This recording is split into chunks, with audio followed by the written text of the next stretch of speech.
네, 네, 안녕하세요. 경제학 원론 새로운 챕터를 한번 시작해 보겠습니다. Hello everyone, we want to start the new chapter of the principles of economics, which name is called elasticity. So I think very few guys in this classroom have ever heard about this word in your life. So that's pretty much strange to most of the students, but it is really important concept in the overall economics. And economists say elasticity of supply or demand curve will determine a lot of things actually happen to our reality. So it is the true insight discovered by the economist, and it is good to know what the elasticity is, how to define this concept, and how it works in our real world by using the basic supply and demand curve analytics. 우리는 이제 새로운 챕터에 대해서 공부할 텐데 이 챕터의 제목은 엘라스티시티예요. 어렵죠? 근데 한국말로 하면은 간단합니다. 탄력성이라고 탄력성이라고 번역이 돼요. 여러분 엘라스틱은 잘 모르지만 플라스틱은 다들 아시죠? 플라스틱의 반대말이 엘라스틱입니다. 플라스틱 제품 다들 한 번쯤 사용해 보셨죠? 이것도 일종의 플라스틱인데 플라스틱이잖아요. 플라스틱은 어때요? 어떤 특성을 가지고 있어요? 탄력이 없어요. 그쵸? 누르면 그냥 뻣뻣하게 버티기만 할 뿐 갔다가 돌아오는 레질리언스가 거의 없는 것이 플라스틱 제품들의 특징이죠.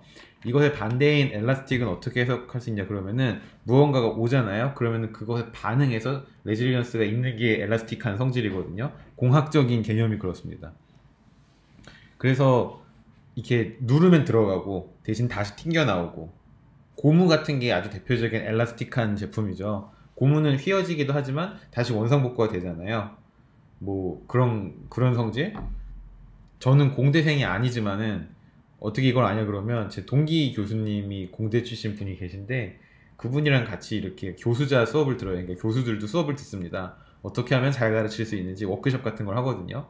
근데 신임 교수들 교육 중에 그게 있었어요.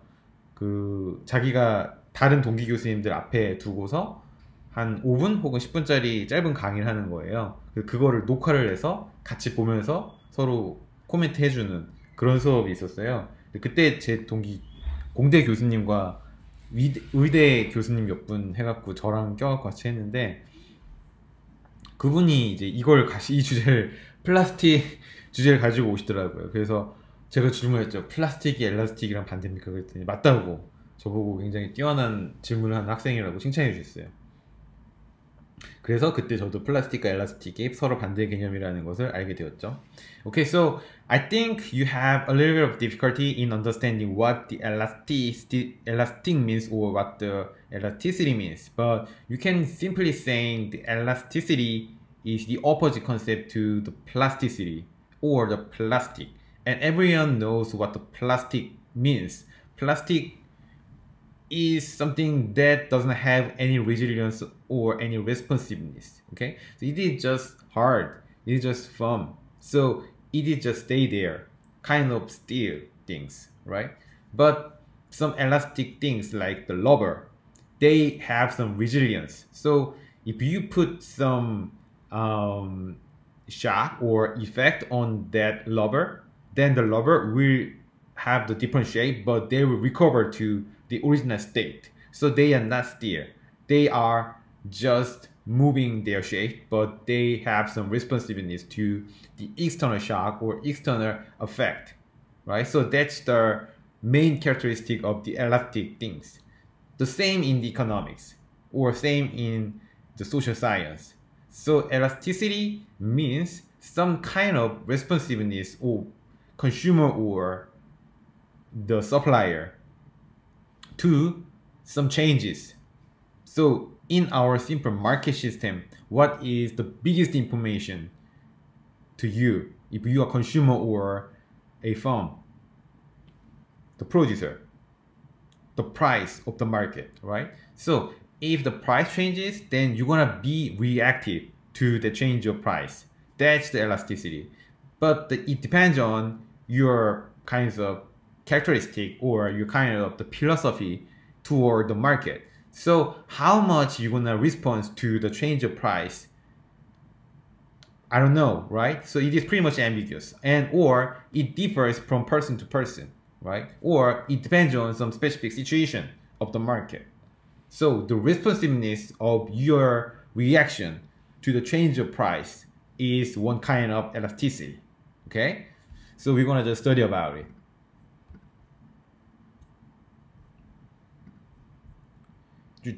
So these are the topics we will cover in this chapter. So first of all, it is always good to start with the definition if you have a plan to learn about the new things. So we're going to start with the definition of elasticity, then we can jump to the price elasticity of the demand. That's the most common concept of elasticity in the world. And there is another part. If you have the demand part, then the other part is always supply side, right? So demand side and the supply side are the two very important pillars to consist of the market system. So there is the price elasticity of demand, and there is also the price elasticity of the supply. So we're gonna cover demand side and the supply side. And there are lots of the other various types of elasticity. For instance, the income elasticity of demand or the cross price elasticity of the demand. Income elasticity of demand is your percent change of demand or your responsiveness of your demand quantity to the change of the income, not the market price level.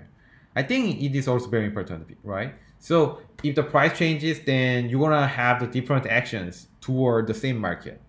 But also, if your income changes, your action will be also different, right? So now you are a student, so I assume you're pretty much poor person right now because you don't have any income or the fixed income. But if you are hired by, for instance, the Samsung Electronics, and you're gonna have their big bonus at the end of the year, so your income goes up like the triple or the quadruple, then you're gonna have the different plan to buy something more and something buy new. So your consumption behavior will totally depend on the level of your income. But the important thing is that how much your reaction changes, how much your consumption plan has been changed due to the change of income. And this how much term is pretty much important in economics.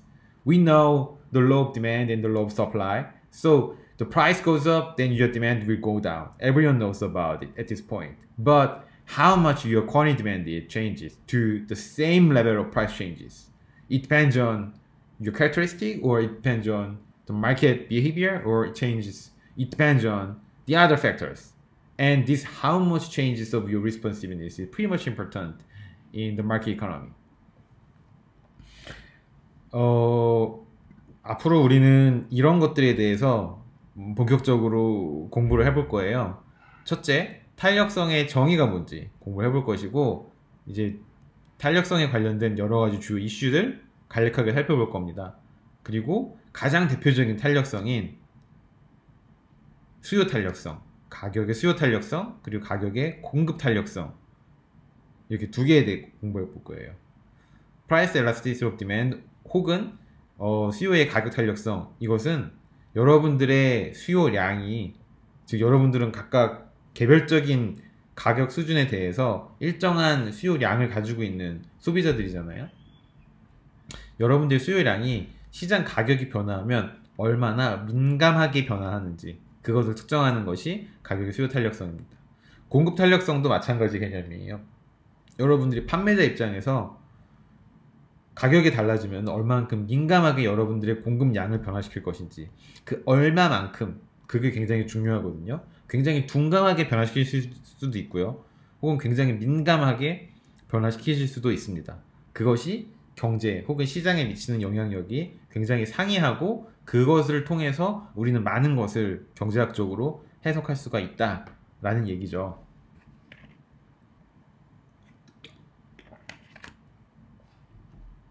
마지막으로 우리가 살펴볼 내용은 가격에 대해서만 수요량과 공급량이 변화하는 것이 아니라 여러분들의 수입 수준에 대해서도 반응을 할 수가 있고요. 여러분들의 수요량이 혹은 여러분들이 지금 사고자 하는 물품 혹은 서비스와 관련이 있는 다른 제품들의 가격이 변화했을 때도 여러분들은 반응하게 됩니다.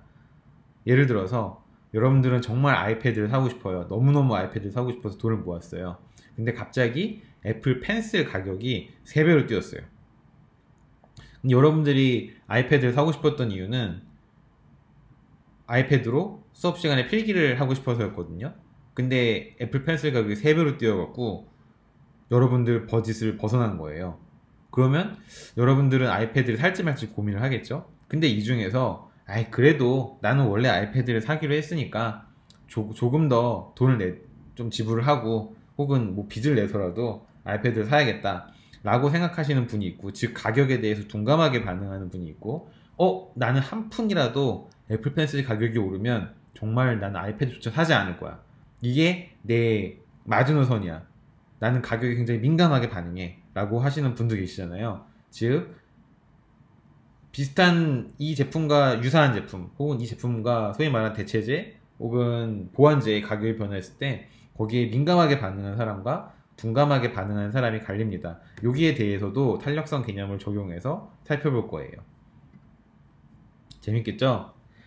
그러면 이제 탄력성의 정의에 대해서 한번 먼저 말로써 한번 정의를 하고 그 다음에 계속 이어서 수학적으로 다시 한번 정의를 내려보겠습니다. 말로 정의하는 탄력성은 굉장히 쉬워요. 여러분들의 수요량 혹은 공급량을 여러분들이 주체적으로 정하시잖아요. 소비자 혹은 판매자의 입장에서 이것의 반응 정도, responsiveness를 측정하는 것이 바로 탄력성입니다. 즉 수요량과 공급량을 결정하는 굉장히 다양한 결정 요인들이 있을 텐데 그런 것들에 여러분들이 얼마만큼 민감하게 반응하는지 그 정도를 측정하는 것이 탄력성이다라고 아주 브리프하게 이해할 수 있을 거고요. 그 중에서 이제 우리가 수요의 가격 탄력성 혹은 price elasticity of demand라고 하는 것은 가장 기본이 되는 탄력성 개념이에요. 여기서부터 출발해서 우리는 이것을 응용해 나가면서 탄력성의 개념을 확장시켜 나갈 겁니다. 요건 뭐냐 그러면은 아까 말씀드렸던 바와 같이 어떤 최종 재화나 최종 서비스가 있어요. 그것이 거래되는 시장이 있겠죠. 그 시장에서 시장 가격이 그 재화나 서비스에 대한 시장 가격이 변화했을 때, 뭐 이렇게 얘기합시다. 한 단위 변화했을 때 혹은 1% 변화했을 때 과연 우리의 수요량은 얼마나, 즉 몇 퍼센트 변화할 것인지 측정을 해보자는 겁니다. 그래서 그 값이 바로 수요의 가격 탄력성이다 라고 얘기하는 거고요. 이것은 경제학적으로 무엇을 측정하냐 그러면 수요자 혹은 구매자 혹은 소비자의 가격에 대한 민감성 정도를 측정하는 지표입니다. 간단하죠, 컨셉은? So we start with the definition of elasticity. So the elasticity is defined by a measure of the responsiveness of your quantity demanded or your quantity supply to a change in some determinant on the price or the other things that will affect on your quantity demanded or quantity supplied. So your quantity demanded or quantity supplied will be determined or will be affected by the several factors. First, and the most important factor is the market price level, or your income, or the price of complement, or price of substitute, or the expectations of the future. If these kind of things changes a little bit, then how much you're gonna react to the change of these factors by changing or adjusting your quantity demanded or quantity supplied. So that's the measure of responsiveness or the measure of your sensitivity of your quantity demanded or quantity supply. So we start with the basic elasticity. So there are lots of kinds of elasticities, but we start with the price elasticity of demand. So the price elasticity of demand measure how much your quantity demanded of goods or services changes or responds to a change in the price of that good or services. For instance, let us assume that there is 1% changes in the good you're gonna buy. So you observe the 1% change of the price of that good. So you're gonna change your quantity demanded. But the important thing is how much you're gonna change your quantity demanded. More than 1% or less than 1%. If you change more than 1%, then you're gonna be called a little bit sensitive. But if you change a little bit less than 1%, then you're gonna be called a little bit not much sensitive or something. So this price elasticity of demand measures the price sensitivity of the buyer's demand. Okay?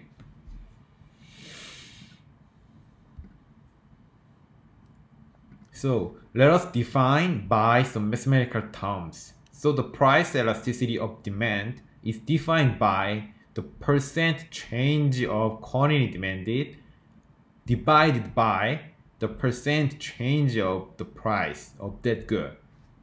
So you're gonna be familiar with this delta sign right now. So you are reading this one delta, not triangle, and it means a change of. Okay, so you can interpret the first term here, the percent change of quantity demanded, and on the denominator part, the percent change of the price. Okay, so if the price of this good changes by 10%, let us assume there is the 10% increase in the price of this good. Then, by the law of demand, your quantity demanded will be decreased. But the elasticity captures how much your quantity demanded decreased as a responsiveness to the change of 10% of increasing in the price level. So in our example, it is 15% of decrease in the quantity demanded.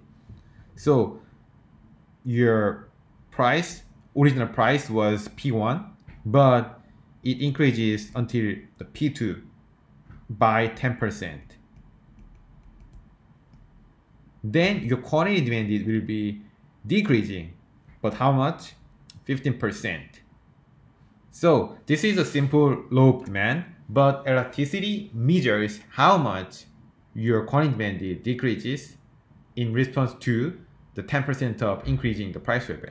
So 15% divided by the 10%, so it could be 1.5 is our price elasticity of demand. Okay, so by the law of demand, the direction of price and the demand direction of the quantity demanded always move in the opposite direction. So there should be always the negative sign on it. So we take the absolute value to remove this negative sign, because the only thing we are interested in is the absolute magnitude of this number, 1.5. We are not interested in if it is price, sorry, it is plus or negative. Only in this price elasticity demand. Okay, so in the later in the chapter, there should be some importance of this sign with the different types of elasticity, but at least in this price elasticity of demand, we remove the negative sign. Okay. 영어는 항상 힘듭니다. 영어로 말하면 기가 빨려요. 수요의 가격 탄력성을 수학적으로 정의하면은 요 식과 같아요. 즉 여러분들의 수요량이 얼마만큼 변화하는지 측정하는 게 분자에 들어오고, 가격이 얼마만큼 변화하는지 측정한 값이 분모에 들어가는데, 이 변화량, 즉 이것은 수요량의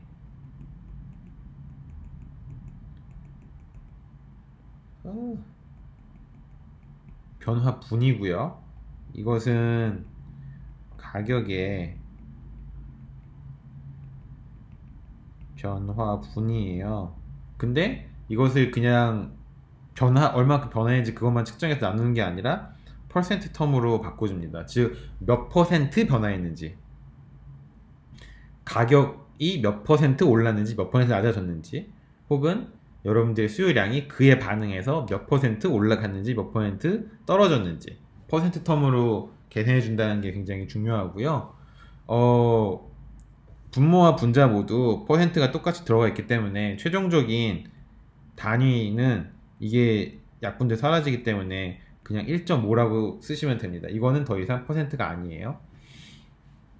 우리는 수요의 법칙에 의해서 가격이 올라가면 여러분들의 수요량은 떨어진다고 알고 있습니다. 그거는 모두가 알고 있는 사실이에요, 이제.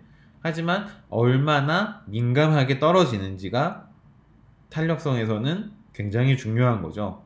우리 이 예에서는 가격이 10% 올랐을 때 여러분들의 수요량이 15% 떨어진대요. 그러면 분자의 15%를 써주시고 분모의 10%를 써주시고 그것을 계산해 주시면 되죠. 1.5가 나올 거예요. 그쵸? 즉 여러분들의 이 예에서의 수요의 가격 탄력성의 값은 1.5입니다. 근데 똑똑한 학생분들은 이렇게 질문을 하실 거예요. 위에는 플러스, 분모는 플러스고 떨어진 거니까 위에는 마이너스 부호가 붙어서 전체적으로는 마이너스 1.5 아닙니까? 라고 얘기할 수 있는데 맞습니다. 엄밀히 말하면 마이너스 1.5인데요. 이 가격, 수요의 가격 탄력성만큼은 부호가 중요하지 않아요. 나중에 우리가 보겠지만은 부호보다는 이 값이 1보다 크냐 작냐가 중요하거든요. 그것을 이 결과값을 경제학적으로 해석할 때 그래서 일반적으로는 절대값을 씌워줘서 이 수요의 가격 탄력성에서만큼은요. 절대값을 씌워줘서 마이너스 부호를 플러스 부호로 바꿔주는 것이 일반적입니다.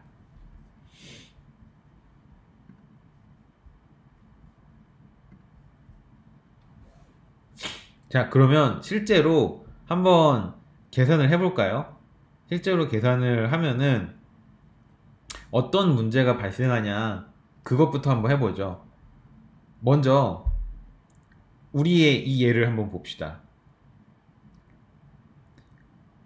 A에서 B로 가격이 50불 오른 경우와 B에서 A로 가격이 50불 하락한 경우, 이 두 경우 계산을 해보면은 탄력성 값이 다르게 나온다는 사실을 알 수 있습니다.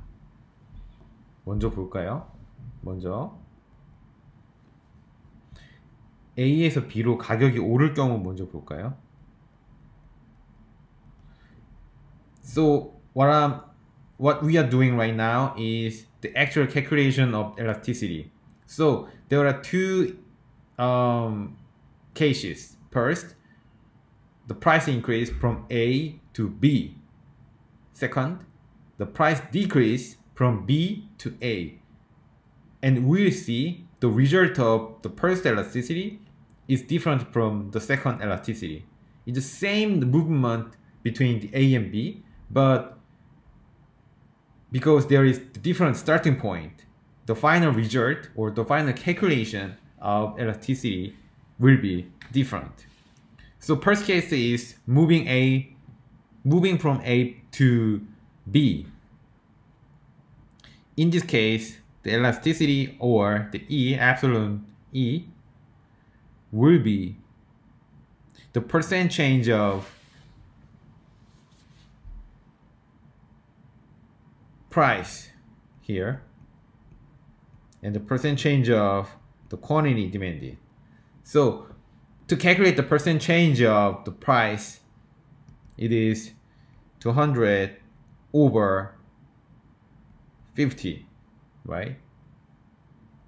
I think it's better to write down in the different note about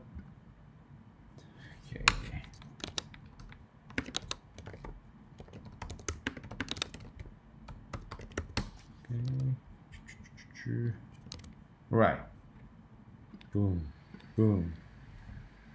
Okay, so our example is there is A, there is B, and he's 250, 200, and this is 8, this is 12, right?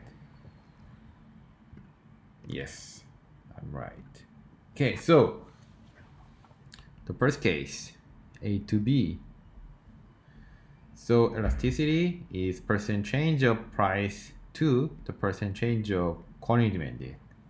And it is, so since our starting point is 200 over the change is 50 times 100 because we have to represent in the percentage term over from A to B 12 to 4 because 12 negative 8 is 4 times 100. Okay, so we can calculate this one.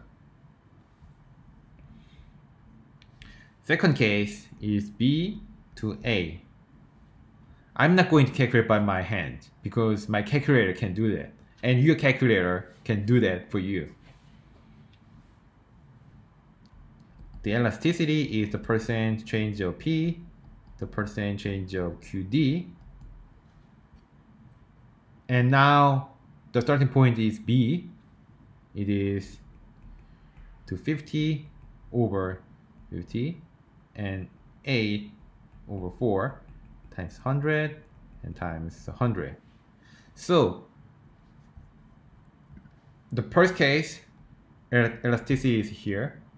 In the second case, elasticity is here. And according to the pre-calculated result, this one is 1.33 and this one is 2.5. So they are not the same. Of course, it is important to fix the starting point, but the only thing we are interested in right now is how your quantity demand is responsiveness to the change of price. And the change of price is fixed. It is $50, right? So, and your demand curve is not shifted. So your demand curve is still there and the price changes are the same, the $50. So we should get the same elasticity or the same price elasticity of demand. But as we observed, they are different because it depends on the starting point. That's a little bit problematic. So we can use the midpoint method. 무슨 말이냐 하면은 이 예에서는 A랑 B 가격이 A랑 B 사이에서 움직여요. 근데 가격 변화분은 $50잖아요. 그리고 가격이 $50만큼 움직였을 때 여러분들의 수요량은 4개만큼 움직인대요. 이 정보는 변하지 않잖아요. 여러분들의 수요 곡선이 달라지지 않는 이상. 근데 A에서 B로 움직일 때와 B에서 A로 움직일 때 탄력성이 다르게 나온다는 거죠. 왜냐하면 A에서 B로 움직일 때에는 분모가 200이나 12가 되는 반면에 B에서 A로 움직일 경우에는 분모 파트가 250이나 8이 되는 거죠. 그래서 A에서 B로 움직일 때에는 탄력성이 1.3으로 꽤 낮게 나오는데 B에서 A로 움직일 때, 즉 가격이 떨어졌다라고 가정할 때에는 탄력성이 2.5로 굉장히 크게 나오는 거예요. 같은 수요 곡선인데 가격이 오를 때와 다를 때 탄력성에서 이렇게 큰 차이가 난다? 이거는 추정하는 데 있어서 약간 문제가 있다라고 우리가 이야기할 수 있습니다. 왜냐하면 같은 수요 곡선 상에서 움직이고 있는데 단순히 수학적인 계산상에서의 문제 때문에 탄력성이 거의 2배 정도 차이가 난다? 그럼 우리가 경제학적으로 이 사람은 혹은 이 시장은 가격이 오를 때 가격이 떨어질 때보다 약 2분의 1 정도로 둔감하게 반응하나? 이렇게 해석할 수가 있잖아요. 근데 요거는 너무 과대하게 해석하는 측면이 없지 않아 있다 라는 문제가 있다는 겁니다. 요거 해석하기 위해서 우리는 미드포인트 메소드라는 걸 사용할 거예요. 미드포인트 메소드를 한국말로는 중간값 정리라고 합니다.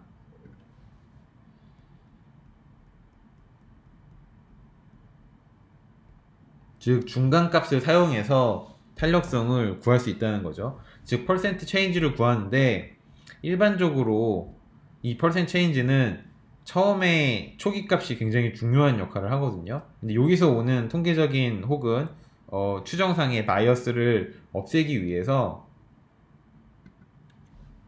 여기에 그냥 중간값을 넣는 거예요. 이 중간값은 가격이 오르기 전 혹은 가격이 변화하기 전 가격과 가격이 변한 후 가격을 더한 다음에 2로 나누는 평균치인 거죠.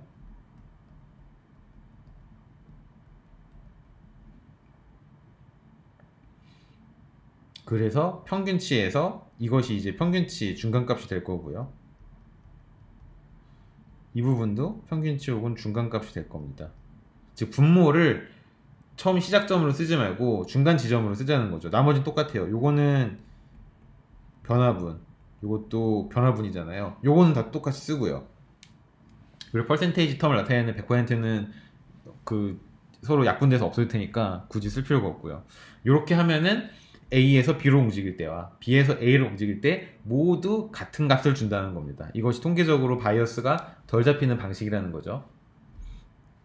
So midpoint method, you're gonna use this one because we have discovered a little bit of bias problem in our previous calculation methodology. Where? Here. So the price elasticity of demand from A to B is different from B to A. So it might be right, but compared to the one result to the other, if you move from A to B,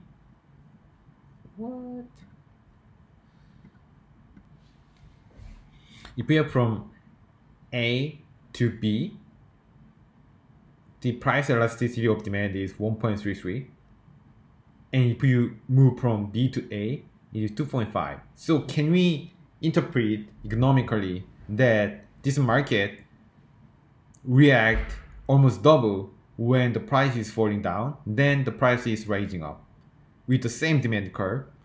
So I think it is more common sense to guess the characteristic of this demand is constantly responsiveness to the price changes, whatever it goes up or goes down, right? Because it is the straight line even. So to correct this bias in the estimation, we use the midpoint method. The midpoint method removes where the starting point at. So to calculate, we can calculate first the midpoint. The midpoint is simply the average between the starting point and the end point. So we have the 2 points, so we can divide by 2 after summing up those two things. For instance, the midpoint of the price changes is our original price level P1 and our last or the final price level P2. So you can add those two things and divide by 2. So P1 plus P2 divided by 2 is our midpoint for the price changes. And the change of price is the same, P2 negative P1. Or P1 negative P2 and take the absolute value. It never changes anything, right? And the midpoint for the quantity or the quantity demanded is your first quantity demanded, the Q1, and your final quantity demanded, Q2. You can sum those two things and divide by 2 as well. Then it is the midpoint for our quantity demanded. And the change of quantity is the same, Q2 negative Q1 or Q1 negative Q2, and take the absolute value. So by using this midpoint method, we are free of the starting point problem or the starting point biasness. So whatever your demand move from A to B or move from B to A, it does not matter. So we can just calculate the same value of the price elasticity of demand, whatever you start from anywhere. So this is the example, the same example. Between A and B, there is the price difference, which is the 50. And the midpoint is 200 plus 250 divided by 2, which should equal to 225. So the 225 is our midpoint for the price level. So the percent change in price is the 50 divided by 225 times 100 is 22.2%. So this is percent change in the price. The same with the quantity demanded. It changes from A to B or B to A, it doesn't matter. The difference between A and B are the 4 units, and the midpoint is 10 because it should be 12 plus 8 divided by 2. So 4 divided by 10 times 100 equals to the 40%. So the 40% is the percent change in the quantity demanded. Whatever you start, from A, from B, doesn't matter. So the 40% divided by 22.2, which should be equals to 1.8, which is the more correct estimation of the price elasticity of demand from A and B, or between A and B. Okay? 중간값 정리를 사용해서, 사실 말은 어렵지만 그냥 뭐죠? 그냥 일반 기하 평균이에요. A와 B 사이에 탄력성을 구하면 이 그림과 같습니다. 즉 먼저 우리는 percent change in price, 즉 가격의 percent change를 구해야 되는데, 그러려면 먼저 가격의 중간값을 구해야 돼요. 가격은 200과 250 사이에서 변했잖아요. 어디가 처음인지 몰라요. 그리고 상관도 없어요. 이제 그냥 200과 250을 더하고 2로 나누어 주면은 가격에 대한 중간값이 나옵니다. 225죠. 근데 가격은 얼마만큼 변했어요? A에서 B로 변하든 B에서 A로 변하든 상관없이 50만큼만 변했죠. 즉 50을 225로 나누어 준 다음에 100을 곱하면 가격의 변화율이 나옵니다. 이것이 22.2%예요. 즉 가격은 A에서 B로 변했든 B에서 A로 변했든 22.2%만큼 변했다는 겁니다. 마찬가지로 수요량도 8에서 12로 변했든 12에서 8로 변했든 변화분은 4만큼 변한 거잖아요. 이것은 변함이 없어요. 그리고 8과 12의 중간값을 찾아주면은 당연히 10이 나오겠죠. 중간 평균이니까요. 즉 4를 10으로 나누어 준 다음에 100을 곱하면 40%, 즉 수요량은 40%만큼 변했다는 겁니다. 가격이 22.2%만큼 변하고 수요량은 40%만큼 변했으니까 40%를 22.2%로 나누어 주면은 약 1.8이 나오겠네요. 즉 요 지점에서 A와 B 사이 지점에서의 수요의 가격 탄력성은 약 1.8이라고 우리가 추정을 하면 조금 더 정확할 것 같습니다.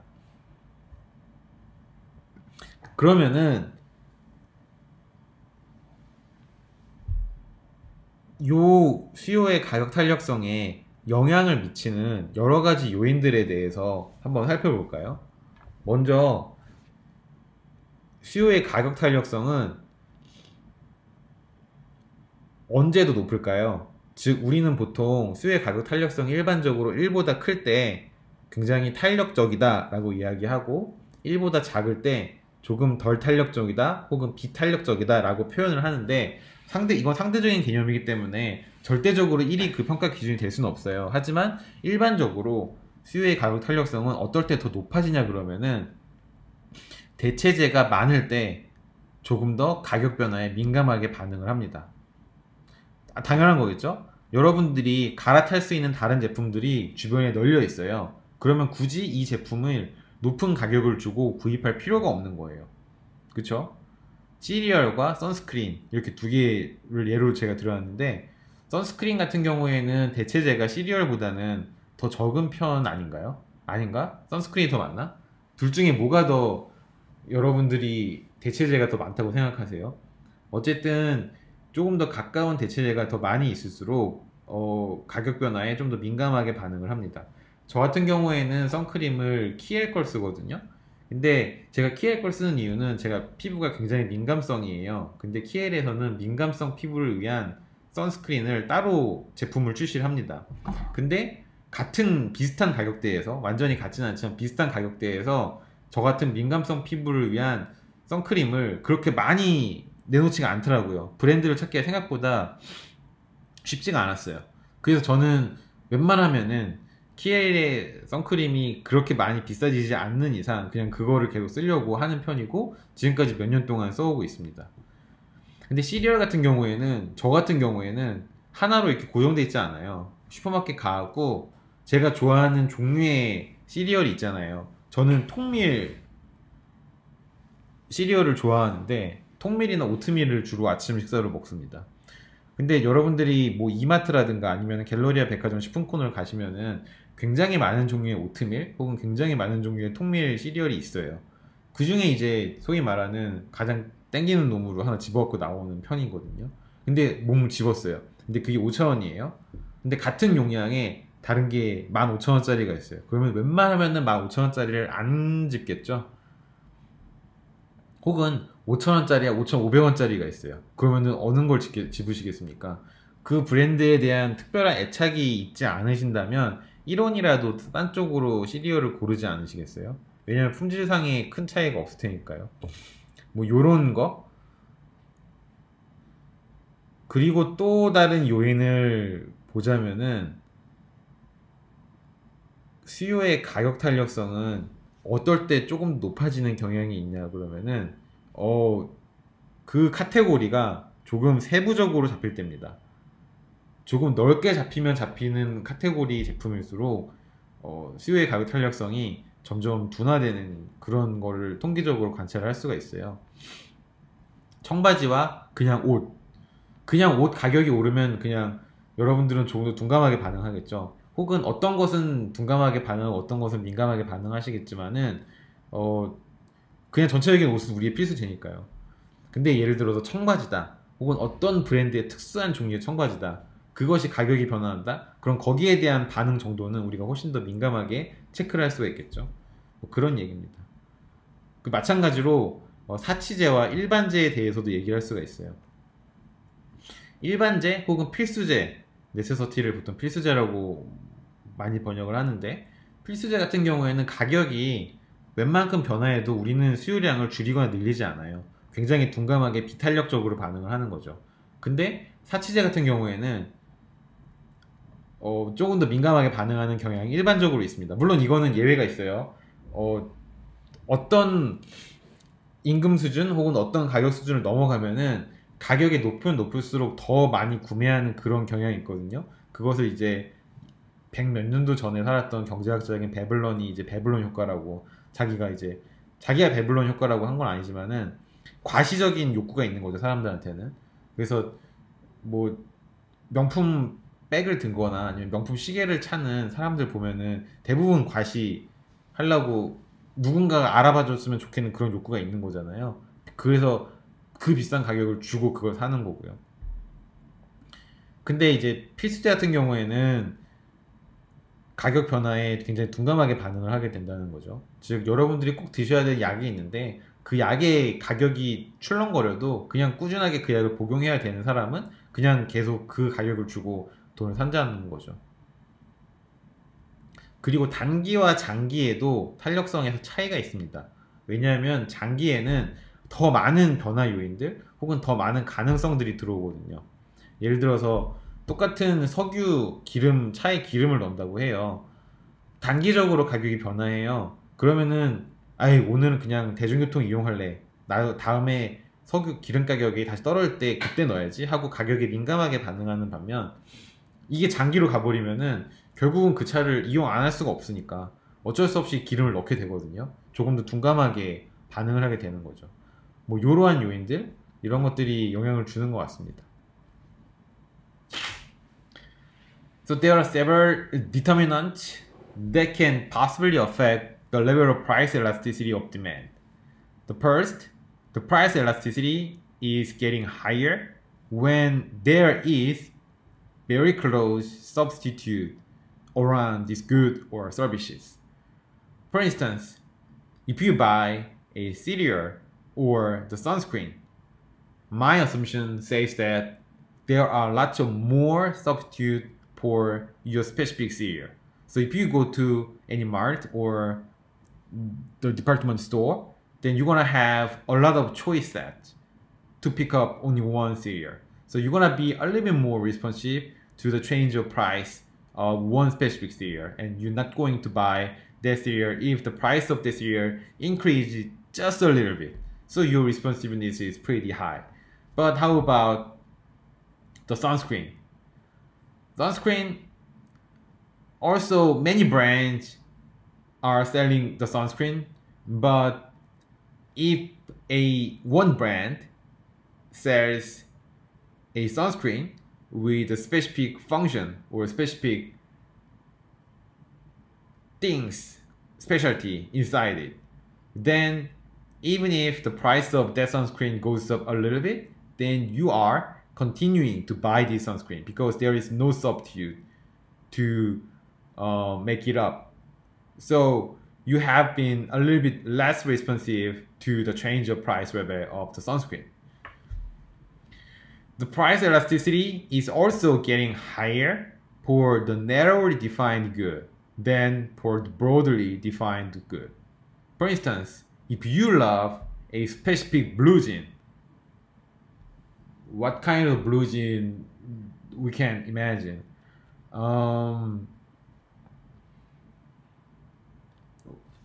Do you have any specific name of the blue jean? Okay, so for any blue jean, like a Dolce & Gabbana. Okay, so you are a fan of the blue jean of the Dolce & Gabbana. The price of this good goes up a little bit, then you can think like, this is already expensive and it is getting more expensive, then I can live without that Dolce & Gabbana. So I'm not going to buy this one. But how about the clothing? The clothing is the necessary good.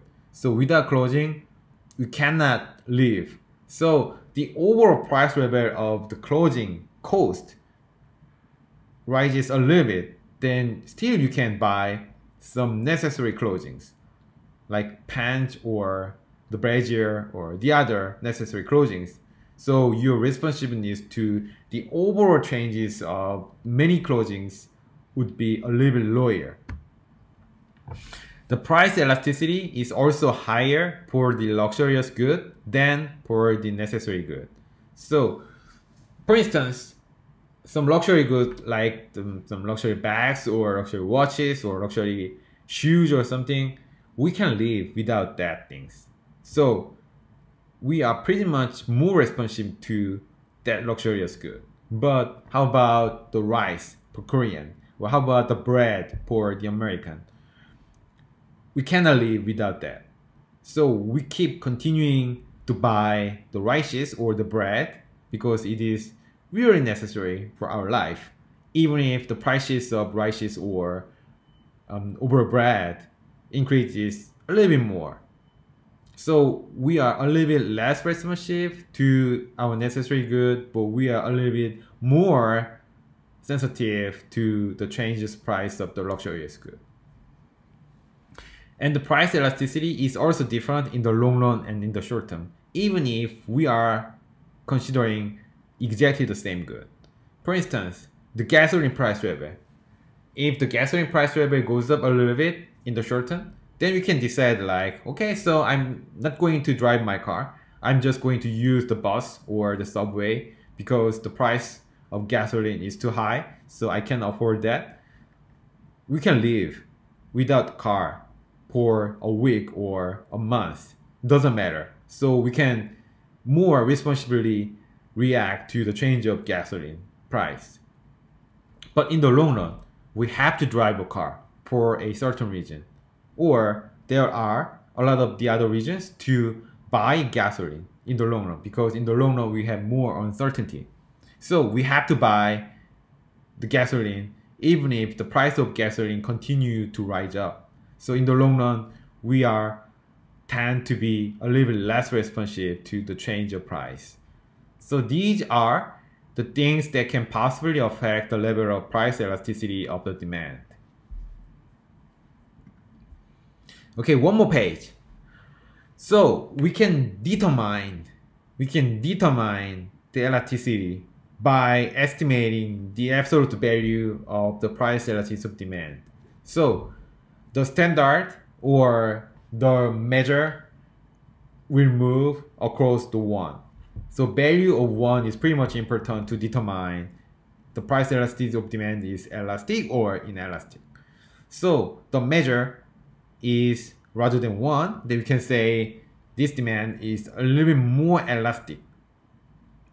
If the result is less than 1, then we can determine this demand is inelastic or the less elastic. If it is exactly 1, then we can say it is the unit elastic. If the elasticity is 0, which means that it is perfectly inelastic. We'll see in the graph later. So we can just have some names of elasticity. If the price elasticity of demand is infinity or going to infinity, then we can say that it is perfectly elastic. Okay? So we can see each situation in the graph in the next class. Okay?